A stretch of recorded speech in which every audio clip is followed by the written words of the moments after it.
Good morning, everybody.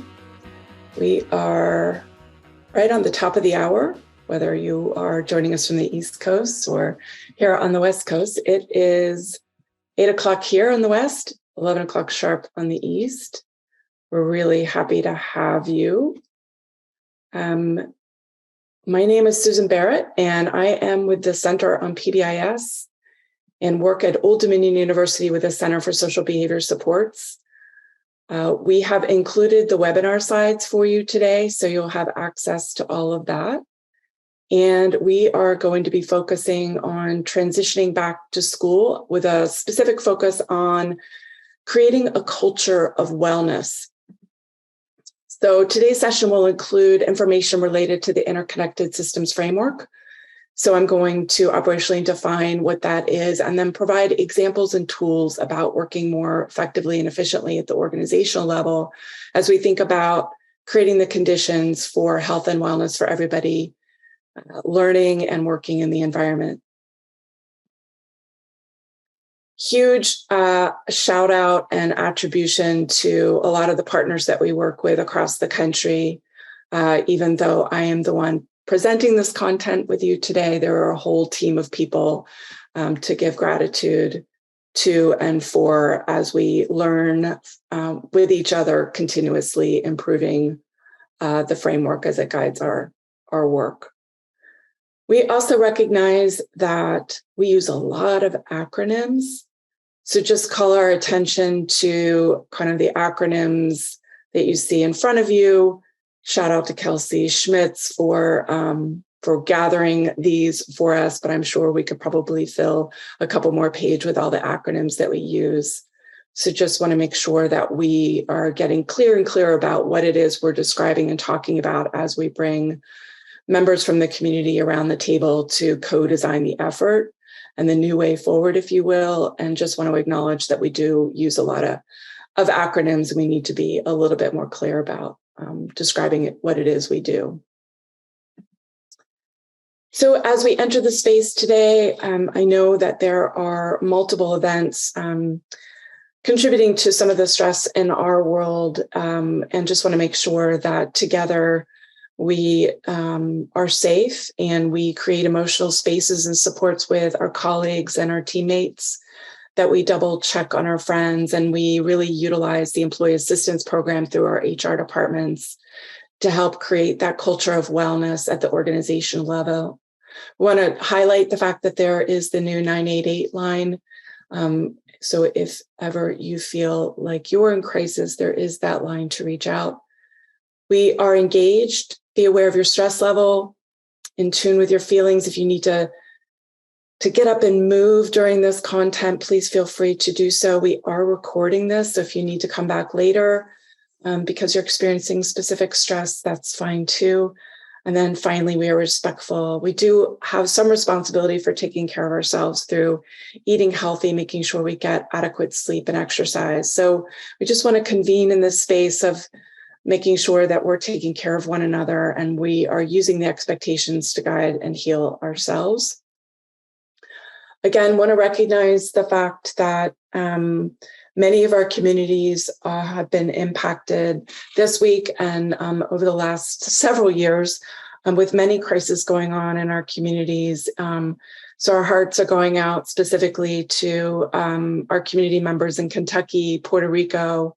I know Florida is still in the midst of dealing with the hurricane and the aftermath of that. And then our hearts are also with Philadelphia and Oakland and Baltimore and so many other cities that have been impacted by community violence and violence within the schools. So we just want to highlight the fact that we do have a brief that was created and developed by a couple of different centers around the country.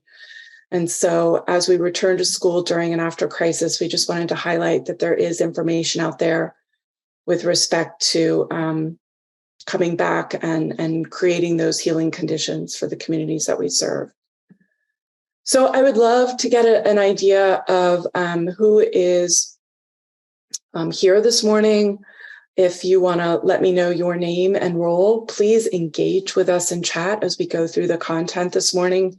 You will not be able to unmute yourself, so you will not be able to engage in that way, but please ask questions, make comments, highlight something that maybe you're using or thinking about in your sites, but please offer your name and role. Would love to hear who we're connecting with this morning. Also, just want to make sure that we hear from you about what you're noticing so far. Many of you have been in school for several weeks now, if not 6 to 8 weeks. So just kind of want to hear what the buzz or the word is out on the street, if you will. Some of the things you might be noticing. Is there anything keeping you up at night? So just want to again, engage with us in chat as we go through the content today. I'll give you a couple minutes here to give your name, your role, and maybe something that you're noticing about this year.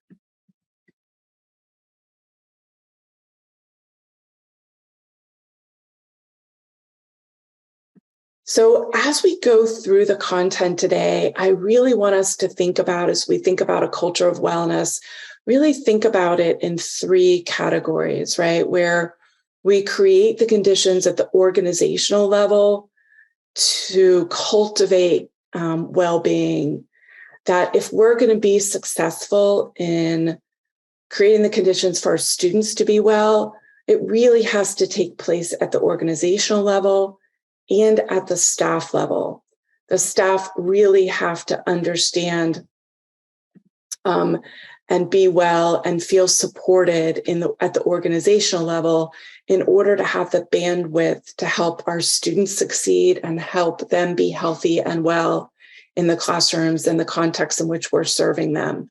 So this is really about establishing those equitable conditions for health and learning. And so we're going to really talk about it in 3 ways.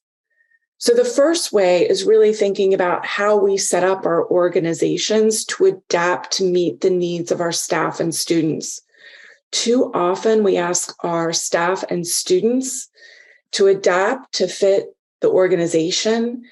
And over the last couple of decades, through the framework like PBIS and MTSS, we are helping guide and help organize how the adults adapt to fit the continuous emerging needs of the kids and youth that we serve.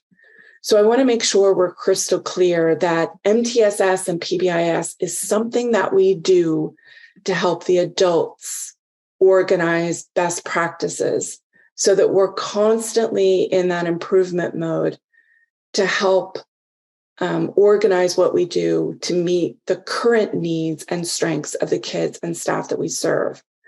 And although PBIS and MTSS are widely used, we're not seeing consolidation of efforts. We're seeing people do a really good job of MTSS and PBIS, but maintaining their silos.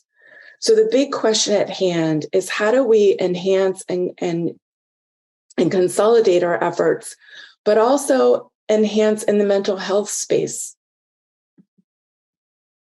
So we have been using this term, interconnected system framework, to describe the deliberate application of using the multi-tiered PBIS framework to consolidate all of the social, emotional, and behavior interventions into one way of work.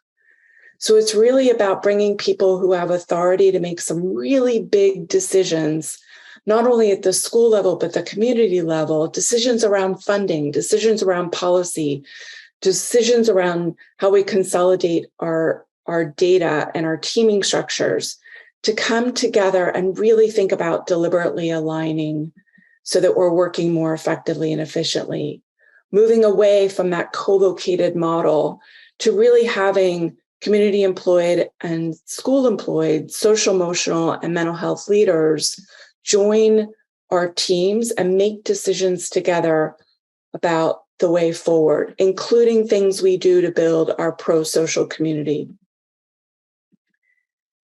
We also know that we need a clear plan that's really built on our strategic plan at the district level to make sure that we're not asking our implementers to align, but we're holding the work of alignment at the district community level and at the state level. And that we're not doing this without positioning our family and youth as central leaders in the space of moving forward in an interconnected approach. So the interconnected systems framework at the organizational level is really guided by 4 key messages. One is that we consider a single system of delivery, right? That one set of teams. And we're going to be providing some examples in a couple of minutes about what that looks like and sounds like. 2, that our work is defined by outcomes, that we're not just counting the number of kids accessing care or accessing treatment, whether that's taking place at the school level or with a community provider in the school or in the community, that we are making sure that kids are actually benefiting from evidence-based treatment. So access is not enough. 3, this notion that mental health is for all and that we need to be working in healthy systems. We need healthy staff if we are going to create healthy youth and create the conditions that help those youth that have been suffering that healing journey that we expect to have happen inside school. So all of those things are interconnected. And finally, we're going to use MTSS core features to install a mental health approach, right?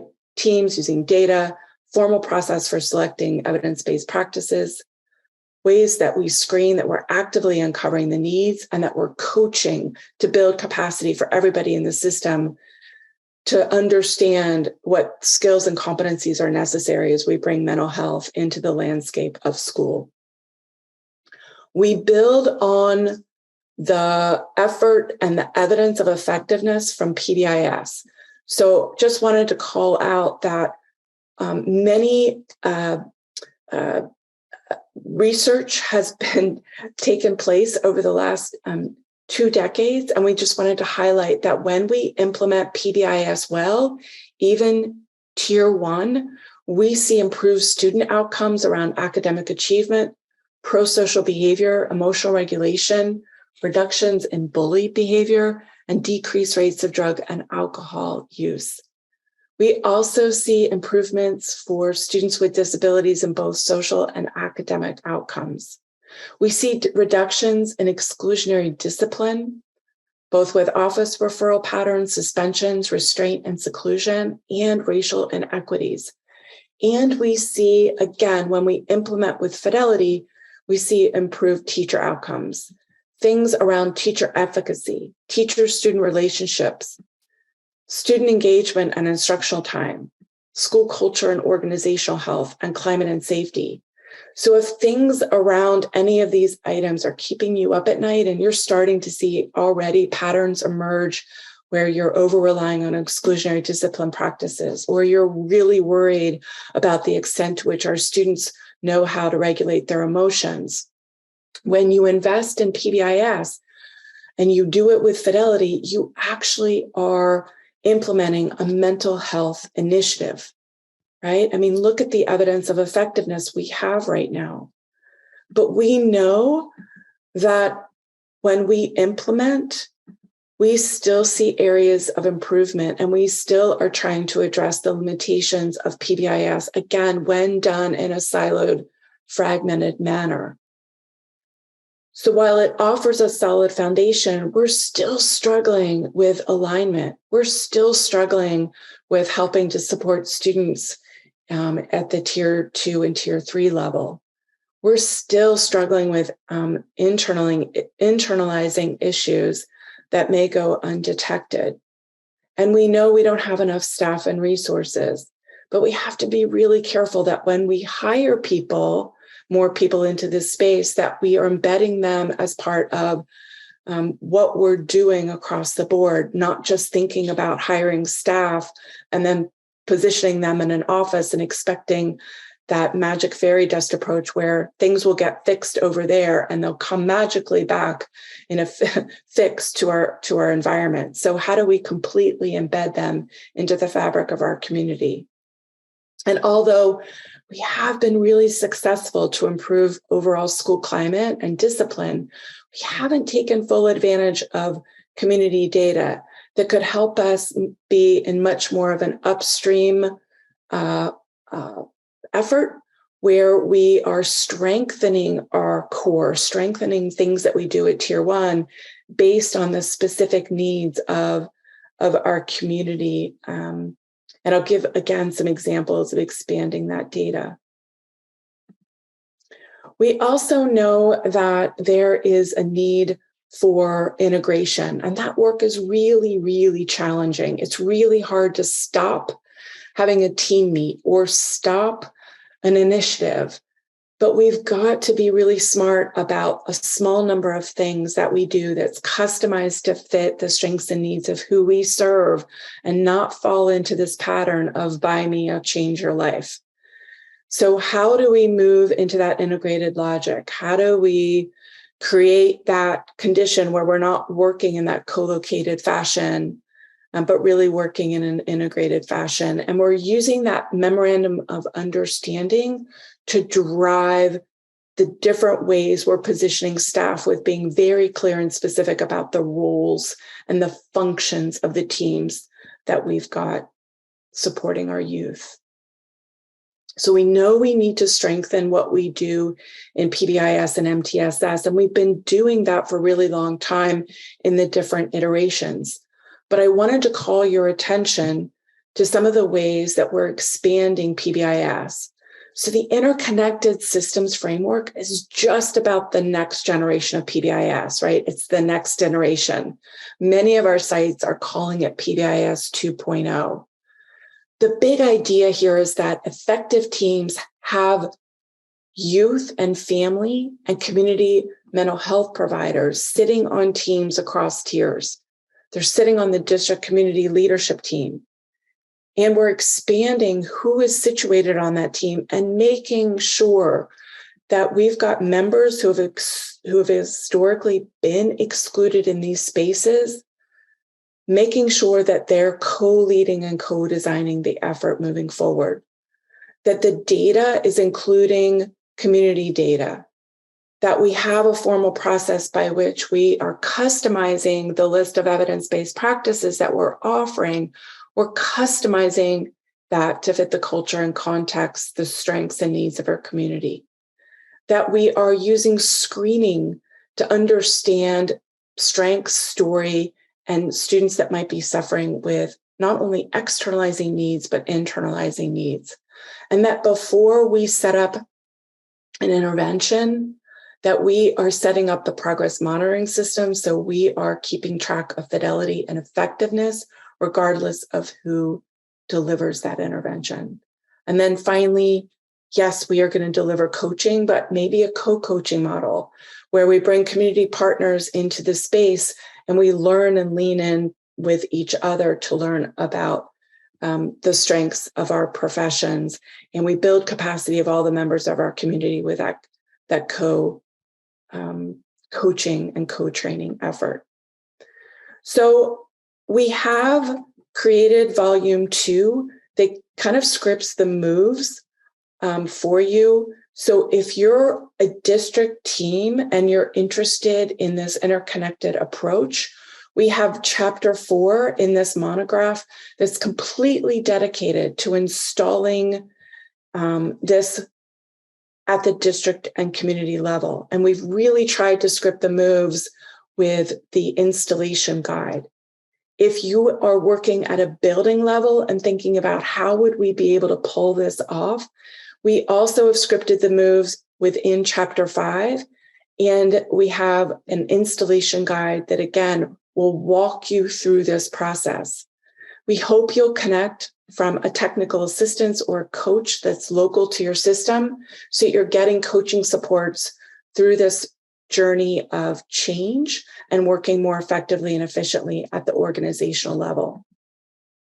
We also want to highlight the fact that the first randomized control trial findings have been published. And so you will be able to download the slides here and get access to both of those publications. So we've offered those too.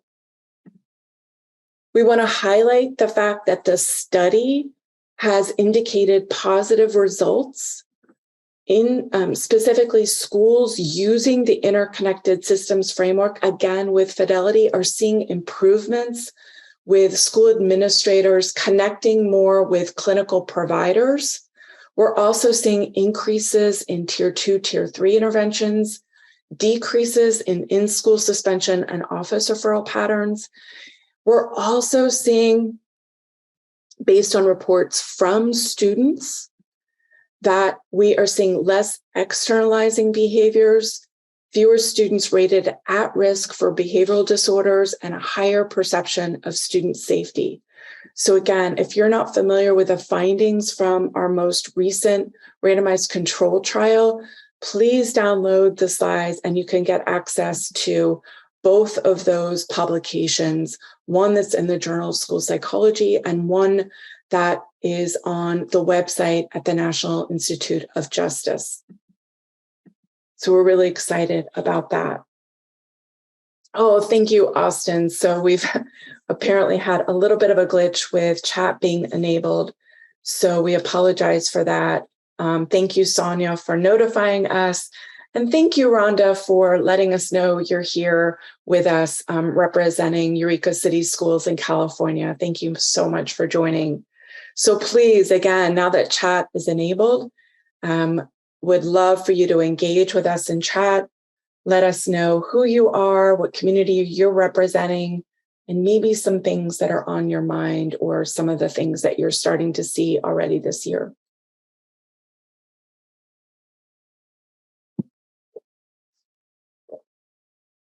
Thank you, thank you, thank you. So let's break the organizational health into a couple different categories here.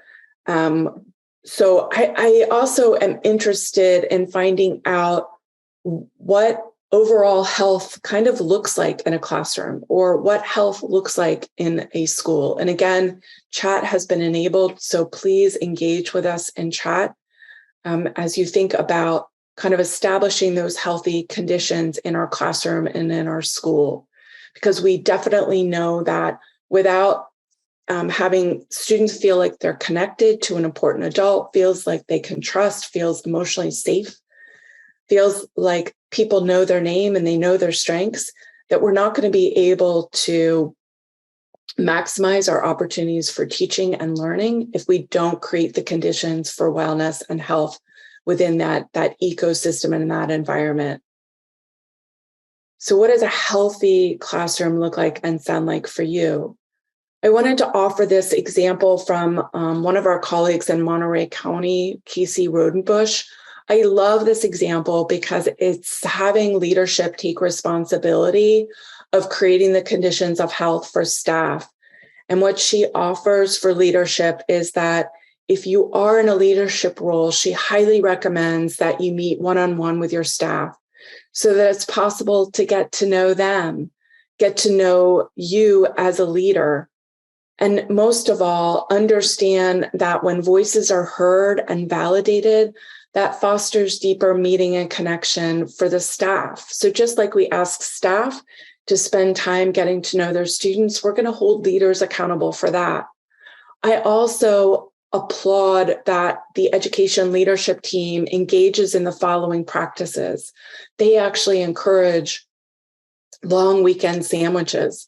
When staff make a request to take time off for self-care, they applaud that and say, thank you for taking care of yourself. They actually take time to recognize staff for large and small wins, and they bring PLCs together, people who share clinical passions and get energized through their experience of collaboration. That when they hold staff gatherings, they make it fun and they bring food to the table, right?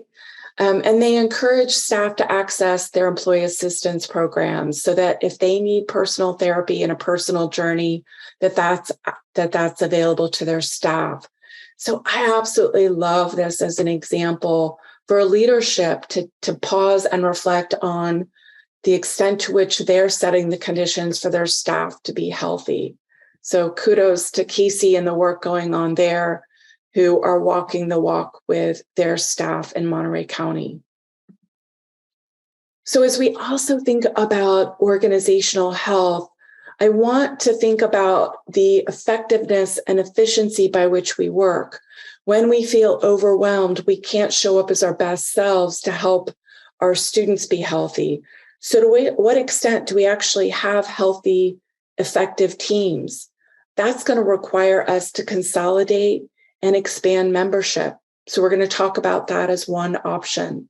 Number two, we're going to talk about expanding our data sources so that we can move in an upstream fashion and get ahead of what it is our kids need before they actually arrive year after year, and that we fortify and strengthen Tier 1 based on the trends and patterns that are emerging within our community.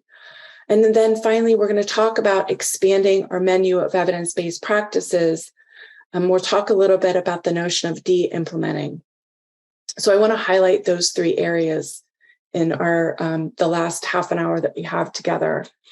So effective teams. And again, continue to engage with us in chat. It looks like it's working. Thank you so much to Sonia for engaging with us from Taft, California.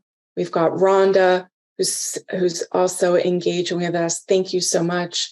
And Darcia, thank you so much from Texas, the Rio Grande Valley. Thank you so much for joining us. So Rhonda is letting us know embedded choices that allow for individual needs to be met, high engagement and access to Tier 1 supports, mental health supports in class. Thank you, Rhonda, for offering that. Yeah, right on. And so that goes back to the notion of to what extent do our staff feel competent in making sure that mental health practices and supports are reflected out in in all classrooms consistently, right? It's very, very critical that our staff get help and support in that area. Deborah, great to hear from you. Thank you so much for joining us. I'm going to take a stab and think that might be either Kentucky or Kansas in the KDE. So let's think about effective teams for a second, and let's think about all the content experts that we rally around and create a common way of work. And there's this symmetry of a practice that occurs at the district level and school level. So the big idea here, oh, good, Debbie, it's Kentucky. Okay, I had a 50-50 chat, I think. So what if school employed and community employed staff come together and consolidate into one team, and they use community and school data as an integrated team to select evidence-based practices? So that means moving away from a co-located model to an integrated model. So one of the first things we ask our teams to do at the district and school level is take an inventory of all the teams that currently exist in your school. And this is an example from our friends in Central School District. So huge shout out to Britta and Jennifer Kubista, who did this with their district. And this, if you can believe it, is just a small sample of all the teams that they had working in the mental health and social emotional space. And they felt like they were overwhelmed with the work. Well, no wonder. They were spending so much of their time in meetings, planning, but not really having that time to implement and coach and support. So over their journey, they decided together with their superintendent sitting side by side with them through this whole kind of consolidation journey. And they decided that they would have one district community leadership team.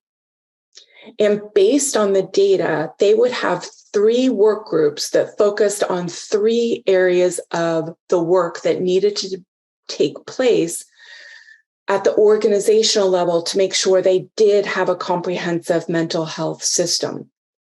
So the first work group focused on what are the evidence-based practices that we're going to need to pull this off? What can we stop doing and what can we invest in?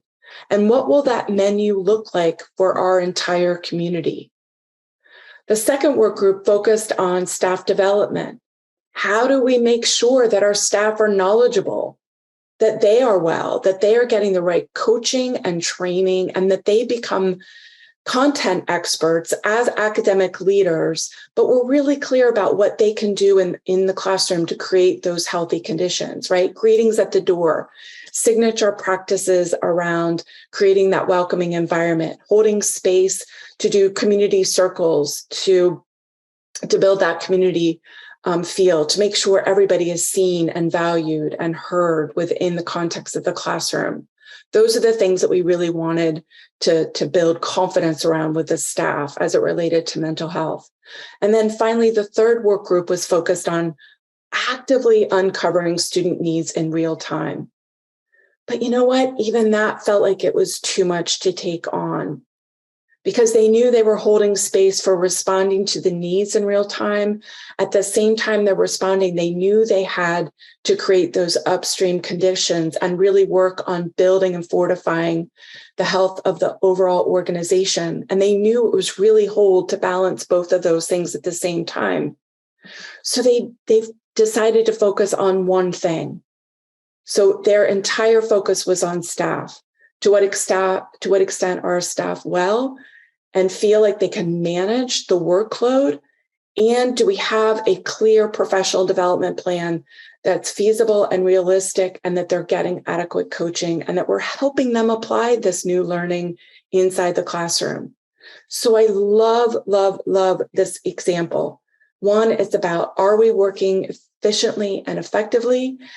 Can we stop doing some things and give ourselves permission to consolidate our teams?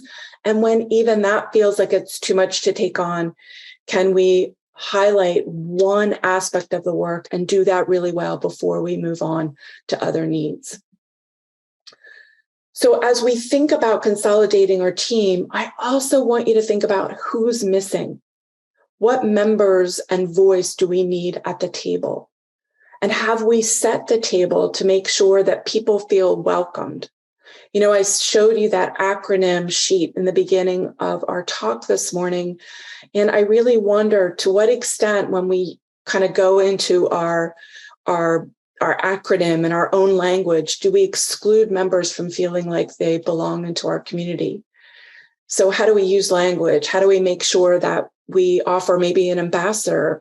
And how do we set the table so that our families and our youth stay at the table?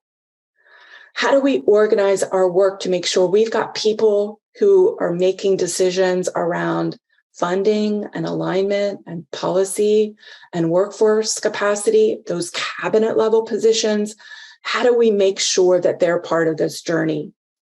Right? We just can't have implementers implement this without having our cabinet level folks understand that this interconnected process is really reimagining the entire organizational landscape and how we situate our department heads in an integrated process. How do we normalize having youth and family and community members part of our teams across the entire structure, both at the district level and at the school building level? And sometimes we throw up confidentiality as an excuse not to bring members into the space of our discussions. We've got a new confidentiality brief that we're going to be sharing. Look for that on our website at pbis.org in the next couple of weeks. But it really kind of debunks the myth of confidentiality, especially as we think about bringing family and youth into the space of our Tier 1 leadership teams. We should never talk about individual people on those systems conversations and in our Tier 1 team, and yet we use confidentiality and we hide behind that to prevent youth from participating and families from participating. So how do we normalize this moving forward and not hide behind that? And that new resource will give you some ideas and recommendations. All right, so we talked about consolidating our teams and expanding the members on our teams so that we've got the right people around the table making these decisions. Let's talk about expanding our data. Yes, we do a beautiful job of bringing data in to our teams to have conversations around what does academic health look like? What does behavior health look like? What are our attendance rates? Do people feel safe? Do they feel a sense of belonging through our social validity data? And we're uncovering kids who are escaping the instructional environment through looking at our nursing logs and our counseling logs to see who might have internalizing needs and they're escaping the instruction environment, but they're saying they've got headaches and stomach aches because it's manifesting in a physical complaint. And we're bringing all of that data to get a full perspective and view about trends and patterns that are emerging in our school, but we're still only screening from one view if we're just looking at school data. What about as we bring those community partners to the table, what if we start screening and looking at neighborhood data that informs how we focus on certain elements of our work? And so how do we screen from multiple views? And we would argue when we bring family perspective and community and youth voice that we have story and we have viewpoints from lived experiences that are informing our efforts. So make sure that you continue to screen from multiple views and that you're looking at the positive assets of your community and partnering with hospital centers and parks and recreation and religious institutions as we build this partnership, because we know that schools aren't going to be able to do this by themselves. So really look at those positive assets in our community and bring others into this space, because ISF is really about transforming full communities and not just something that the school is doing by themselves. So as we think about getting a really solid picture of what our students need, to what extent, right? We might be 6 to 8 weeks into our school year. To what extent do we have an accurate picture of our students' needs? Is data and those trends and patterns absolutely informing what you're paying and calling attention to? So we just wanted to make sure that you're looking at some of these trends and patterns that are emerging right now in real time as you are planning your implementation effort across the year, and you're continuously adjusting that in real time. To what extent do your staff feel connected, who are meeting attendance requirements, who feel like they can manage their workload, and who feel like they can manage their students' academic needs and social emotional needs? Again, we need to make sure that we're transparent and honest, and we have a clear picture of what our staff need too, so that they have the bandwidth to take care of their students. And it's up to the leaders to do that. All right, so we've talked about Tier 1 and really understanding what our kids need. Please, please, please focus on harnessing the power of developing a positive, healthy, nurturing environment. Again, think about the extent to which love, joy, fun, and belonging show up each and every day for every single person, every single setting in your community. When we do our walkthroughs, we want kids to be saying to us, I feel seen, I feel valued, I feel connected to a caring adult, I feel connected to peers, I feel like I can take risks and know that when I make a mistake or I'm struggling, somebody's got my back. Somebody is there to support me. That's what a healthy environment looks like and sounds like.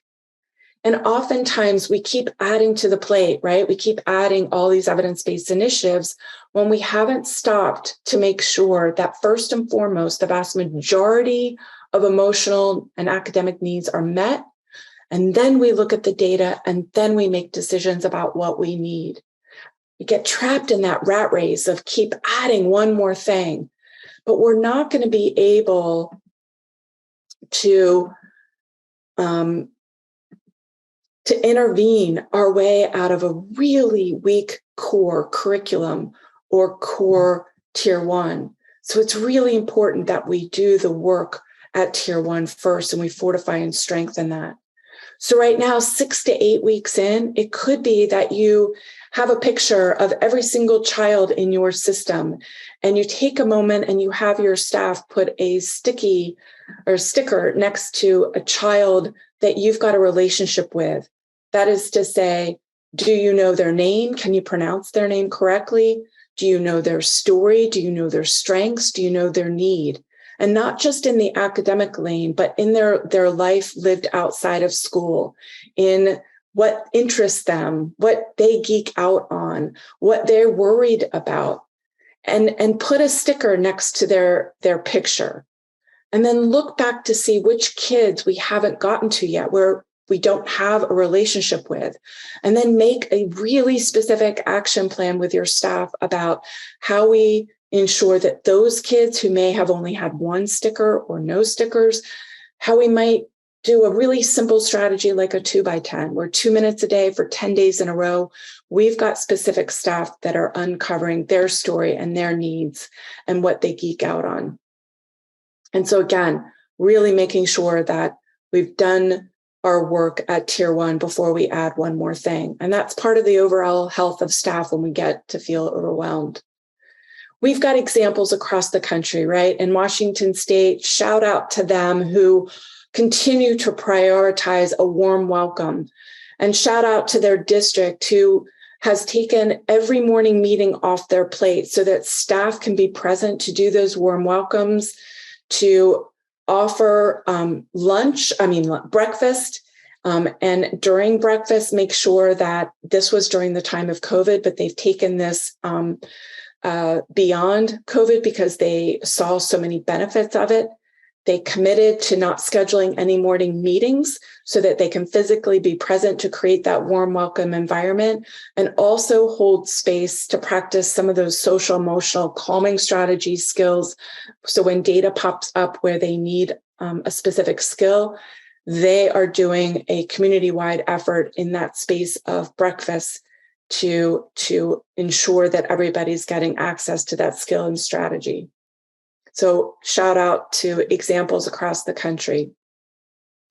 Again, I've mentioned this before.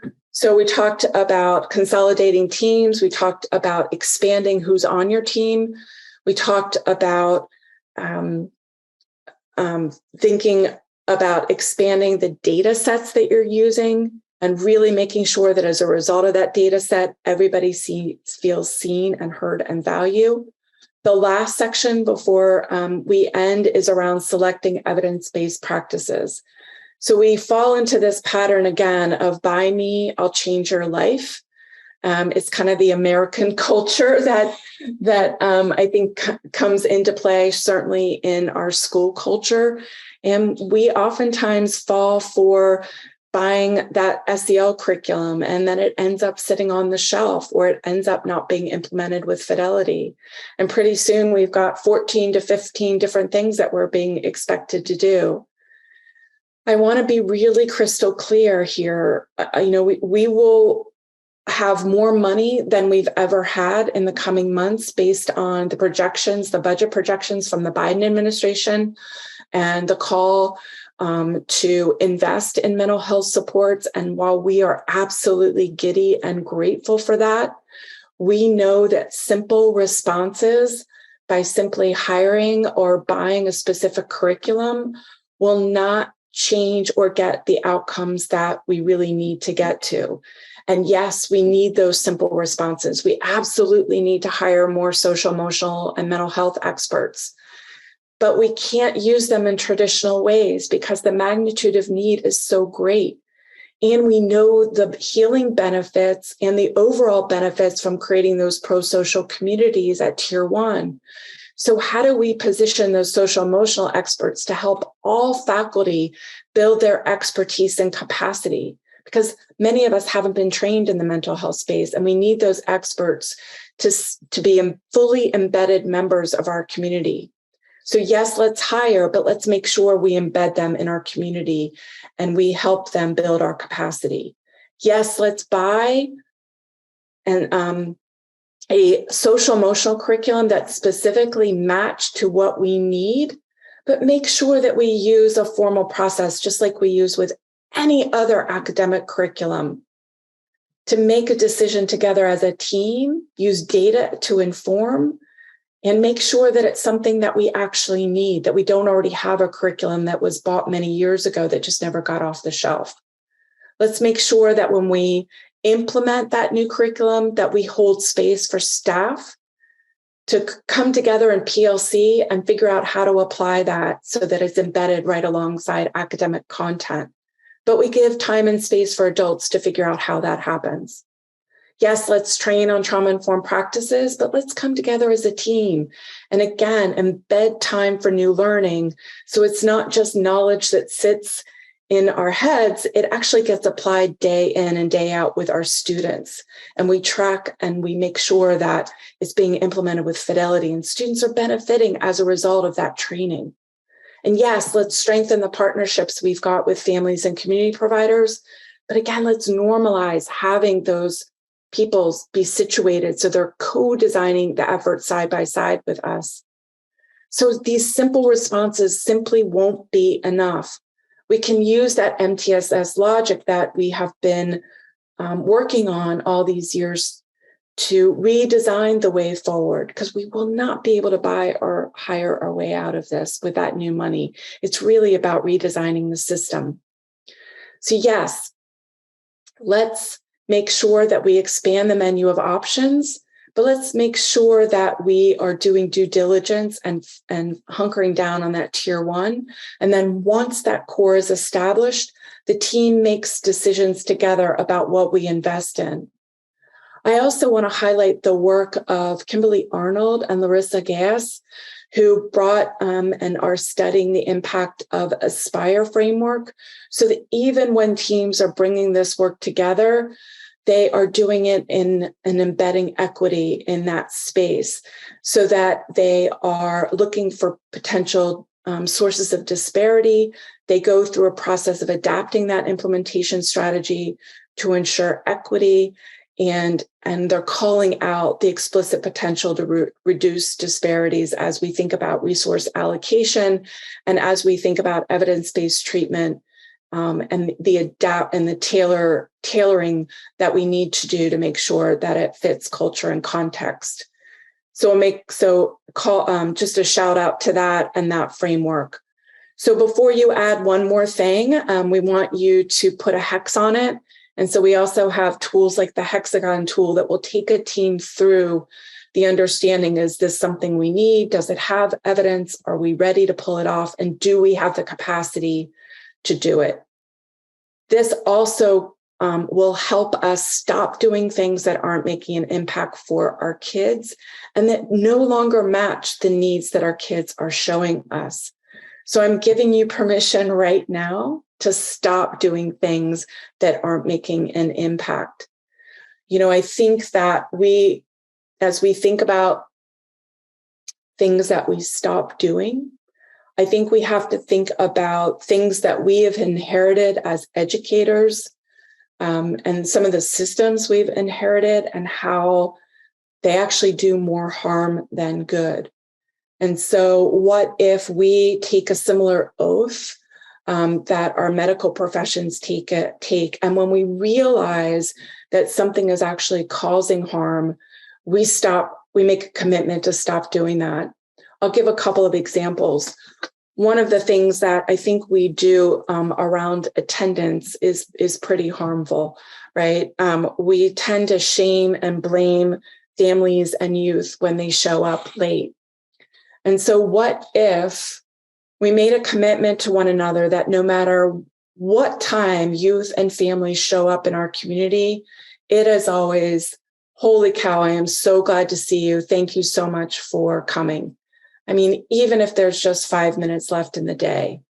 So yes, it's important for us to collect that information related to who's showing up late and finding out maybe why. But in the moment, what if we just never shame or blame anybody for showing up late? What if we were to look at exclusionary discipline as one of the most harmful things that we can do in response? And yes, absolutely, we need to keep our communities safe. But what if we just had a request for assistance? And when kids are showing us through their unsafe behaviors or through their whether it's cutting or throwing something, that they're letting us know they need something different from us. And in turn, we need to give them ongoing supports and rearrange the conditions to make sure they're successful. So one of the things we know is that the rates of suicide for our Black and Brown youth are quite terrifying and increasing at a faster pace than we've seen before. And so just as a wondering, and we just want to highlight, thank you, Claynita Graffenried, for offering this and calling our attention to this. Because I think it's so true, right? I mean, could we do an equity check on those kids who are getting requests for assistance versus those kids who are getting sent to the office? Because our kids present in very nuanced ways when they've experienced trauma. There's very nuanced presentations of the behaviors. And so Lindsay in this article offers that there was a Black child that she was working with who was very depressed. And he said, I feel like knocking somebody's head off when I feel like this. And we end up suspending and expelling because we're not seeing it as a mental health need. So just calling our attention to how harmful this inequity is, and that in the way forward, maybe we have a co-response model and we bring in our mental health professionals and we keep our environment safe, but we also recognize that trauma can and nuanced presentations of trauma warrants a mental health support. Okay, so we've covered a lot. Again, I'm going to go back to hunkering down on the notion of how does love, joy, belonging, and connection show up each and every day, not only for our students, but for our staff. And how do we reposition and work more effectively and efficiently so we feel like staff, we've got the bandwidth to be able to pull off what we're asking our staff to do right now. So I want to call our attention to maybe 3 buckets. To what extent do we welcome and greet each other every single day, right? Not just in the beginning of the year. To what extent do we ongoing actively uncover strengths and needs? That we never shame or blame our students for showing up late. That we stay in active listening mode where we can be empathetic and we can clarify and reflect what's going on with our students because they really never had an opportunity to process what's happened to them. And quite frankly, we haven't had an opportunity to process what's happened to us.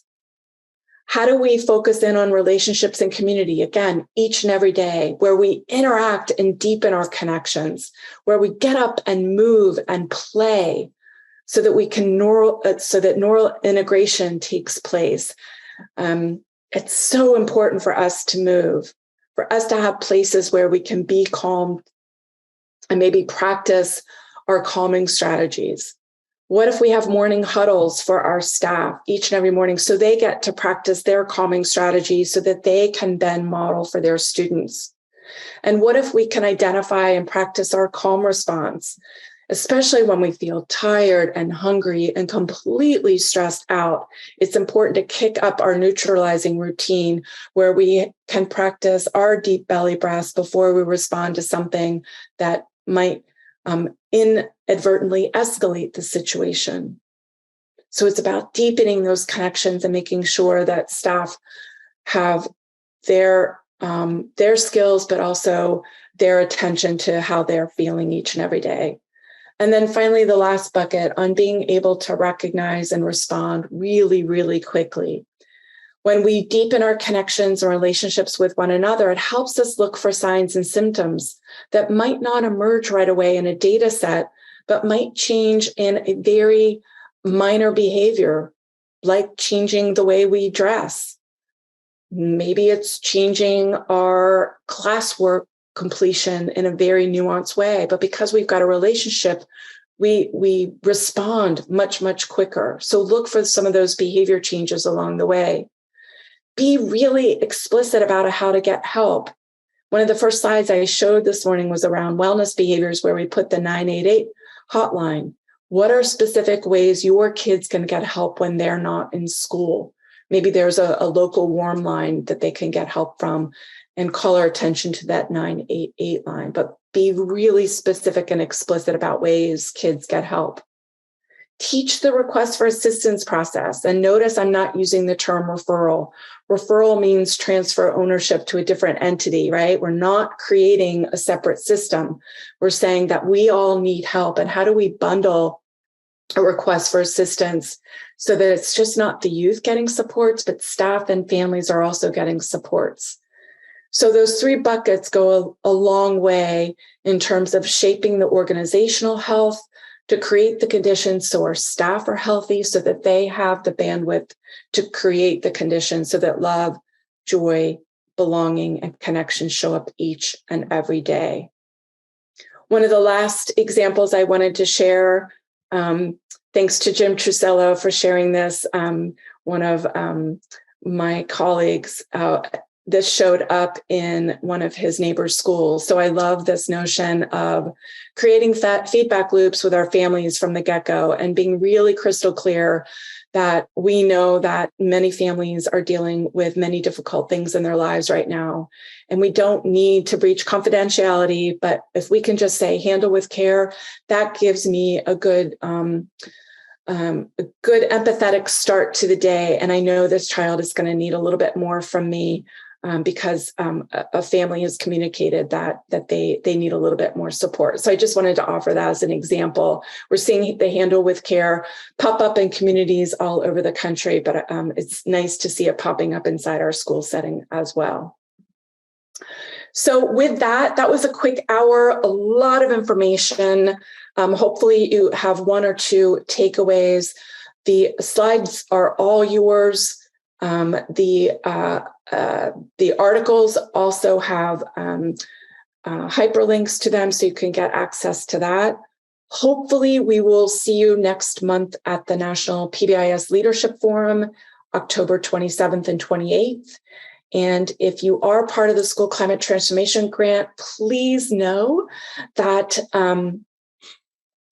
that we have a school climate meeting on October 26th. And reach out to us if you haven't gotten that registration link. And Miriam, thank you. Want to be careful about confusing an informal family communication of handle with care with a law enforcement handle with care.